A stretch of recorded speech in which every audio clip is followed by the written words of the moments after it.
Hey everybody, it's Travis, the Pagan Scholar. Guys, I actually made this video last week, but it just did not turn out well at all. In fact, you might even say that I was skeptical of it. Say yes to skepticism. That's actually not the title of the essay. The essay's title is Aftermath of a Failed Seance by Maxine Miska. Now, before you pull out your Descartes essays and ruin the internet for everybody, we're not talking about philosophical skepticism. We are, of course, but it's kind of different. Skepticism is typically understood as a refusal to believe anything or a statement or an assertion that is not grounded in an empirical thought or an empirical way. Words, they're happening today. All right. Skepticism in a religious sense, however, is it's a different beast. A lot of people think that skepticism is the antithesis of religion. However, I am here to prove that it is not. We can understand skepticism not as a tool to deny religion or religious experiences, but to actually, in fact, uplift them. A really brief rundown of the essay. Miska studied death and dying rituals in China and Taiwan. She lived with a family, and when their matriarch died, she had lived with him for so long that she was their adopted daughter, and she got to witness the seance that they performed to contact the matriarch's spirit. And it failed. The different ways that the family was approaching and explaining the failure of the seance shed interesting light on skepticism. Some believed that the ritual itself was important and authentic and necessary, but they had skeptical thoughts of whether people could contact the dead or not. Other people had firm belief that you could contact the dead. However, they were skeptical of the approach or of the ritual. This means that skepticism and belief can coexist. In fact, they sort of feed off of one another. Without skepticism, belief is blind. And you know what? Blind faith just leads to zealotry, and zealotry leads to terrible things. So, anyways. Ultimately, my takeaway from the essay was that skepticism is a way to organize, filter, and arrange our belief systems.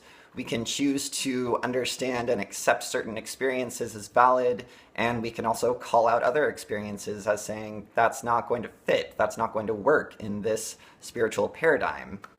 Skepticism then serves to organize. I mean, that's really the best way to put it. Our belief system and our beliefs within our system in a coherent way that allows us to engage with the world. If you buy into a faith system full stock 100%, you can't really live in the world. The paradigms just will never match up. They'll never be able to fit perfectly together. Skepticism therefore allows us to continue in the world and maintain a spiritual paradigm. Now I can already hear you. You're saying, Travis, skepticism, the way that you're explaining it, sounds a lot like denial. I don't think that's the case. Let me sort of explain how I use skepticism within my personal spiritual quasi-whatever paradigm that I'm still working on. I come across a text, or whatever, but we're just going to use a book because I read a lot of them. So if I purchase this book and it claims to have all of the secrets of the universe, the gospel of A, B, C, and X, Y, and Z, alpha and omega, then I'm not going to buy into it. It's, I have to be skeptical of that. So I pick up a new book and it makes a claim. I then have to decide if I'm going to accept or reject the claim. And to do that, I will research. I will study the author. I will find out if they have the credentials to make such a claim. I am actually pretty, relentless in my appeals to authority. I know that's kind of bad, but, if my author doesn't have any credentials, if they don't have any authority, then I'm not going to take what they say as seriously as a person with a PhD, or with 20 years of experience, or with, insert the authority of the ability to make whatever claim they're making.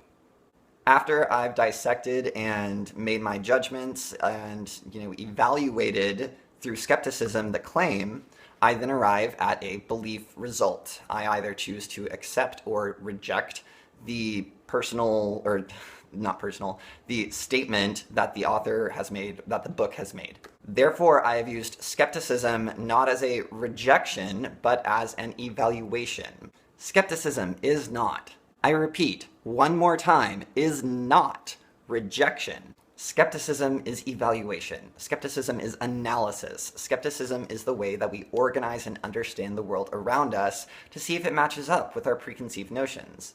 And you know what? You can disagree with me on my idea of skepticism, but that's because you're being skeptical.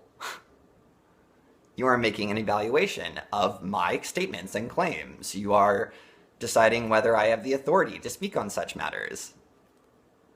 Anyways, guys, this video is going to be kind of short, or maybe not. I don't know. After editing, maybe it won't be short. But I am kind of hoarse today. I spent all night last night shouting and screaming and cheering for not the Super Bowl, but oh wait, the Super Bowl's happening today. But for some friends who were performing at a local place, and it was a fantastic night. But I'm kind of dying right now. But before I go, I did want to say I am reading Her Hidden Children. This is turning out to be a great read. I'm really enjoying this. It's going to be really fun to review.